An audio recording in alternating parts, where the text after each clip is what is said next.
Hello, financial strategists, and welcome back.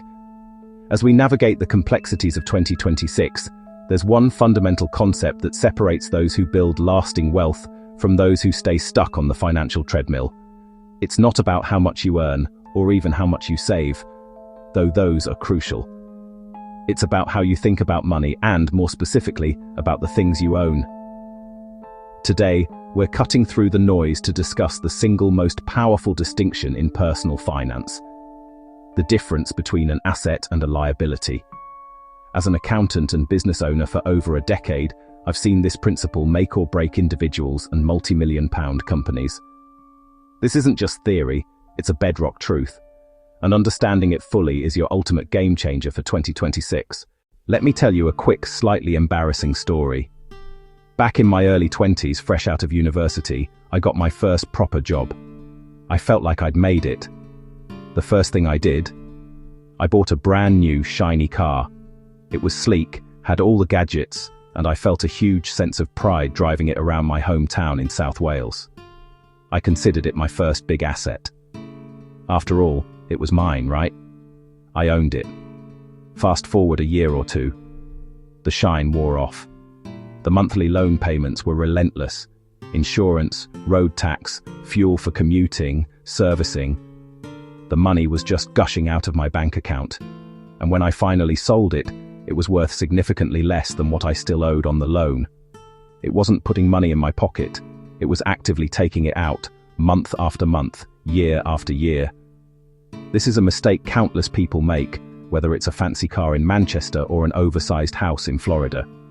We buy things we think are assets, but they're actually financial vampires silently draining our potential wealth. In 2026, with the cost of living still high, understanding this distinction is more critical than ever. So, what is the fundamental difference? It's surprisingly simple, yet profoundly overlooked. An asset is something that puts money in your pocket. A liability is something that takes money out of your pocket. That's it. Forget the textbook definitions for a moment.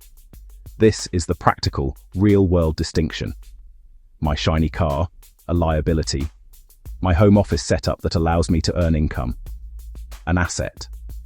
This distinction is a cornerstone of every successful business balance sheet, and it must become a cornerstone of your personal financial strategy in 2026. This isn't just about bookkeeping, it's about shifting your entire financial mindset. Are you accumulating things that generate wealth, or are you accumulating obligations that drain it? Question for you.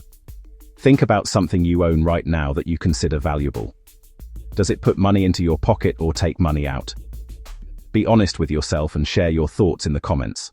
Let's look at some real-world examples, relevant to our lives in the UK and USA today. Your home. Is your primary residence an asset or a liability? For most, it's a liability. Mortgage payments, council tax or property tax, insurance, maintenance, utilities. It all takes money out. Now, if you rent out a spare room, it becomes an asset for that portion. If you own a separate rental property, that is an asset as it generates income. Your car. As per my story, almost always a liability. Depreciates rapidly, costs a fortune to run. Unless you're using it for a profitable delivery business or as a taxi, it's a drain. Your investments. Stocks, bonds, index funds. These are assets. They have the potential to grow in value and/or pay dividends, putting money in your pocket. Your education skills. This is an intangible asset. Investing in a course that boosts your earning potential or starting a side hustle based on a skill you develop. These are assets because they lead to income. Credit card debt. A glaring liability. It takes money out of your pocket every month in interest payments. The critical insight for 2026 is that the lines can sometimes be blurry and context matters. An asset for one person might be a liability for another. The key is understanding its cash flow impact on your financial situation. If this clarity on assets and liabilities is sparking new thoughts, if you're realizing some of your assets might actually be liabilities, then please like this video. It helps me understand what resonates with you and pushes this crucial information to more people. And if you haven't already, subscribe to the channel and hit that notification bell. we're building a community of financially savvy individuals ready for anything 2026 throws our way. Share this video with someone who needs to hear this. Let's start a genuine conversation around financial reality, not just financial aspiration. Once you truly internalize this principle, your financial decisions undergo a profound shift. You stop asking, "Can I afford the monthly payment?" and start asking, "Will this put money in my pocket or take money out?" You prioritize building what Robert Kiyosaki famously called your asset column. For 2026, this means paying down high-interest debt. Every credit card balance cleared is like eliminating a tiny financial vampire. That money is no longer leaving your pocket for interest. It's now available to go into your pocket or invest. Investing in income-generating assets. Even small amounts in diversified index funds or a simple dividend stock can start working for you. Investing in yourself. Learning a new skill, getting a certification that leads to a higher-paying job, or even starting a small side hustle. These are assets because they increase your income potential. Rethinking big purchases. Do you need that new car, or could a reliable used car free up hundreds of pounds or dollars a month to invest?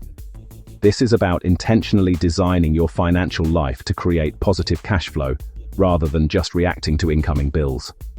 Another question for your growth.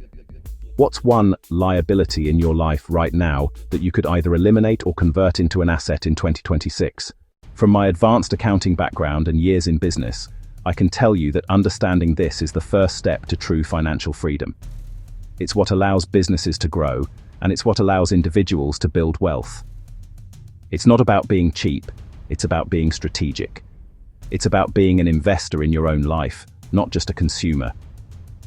I've advised clients with multi-million-pound portfolios, and the ones who excel always have a laser focus on growing their assets and minimizing their liabilities. This isn't just theory, it's the playbook. So as we move through 2026, start looking at everything through this lens.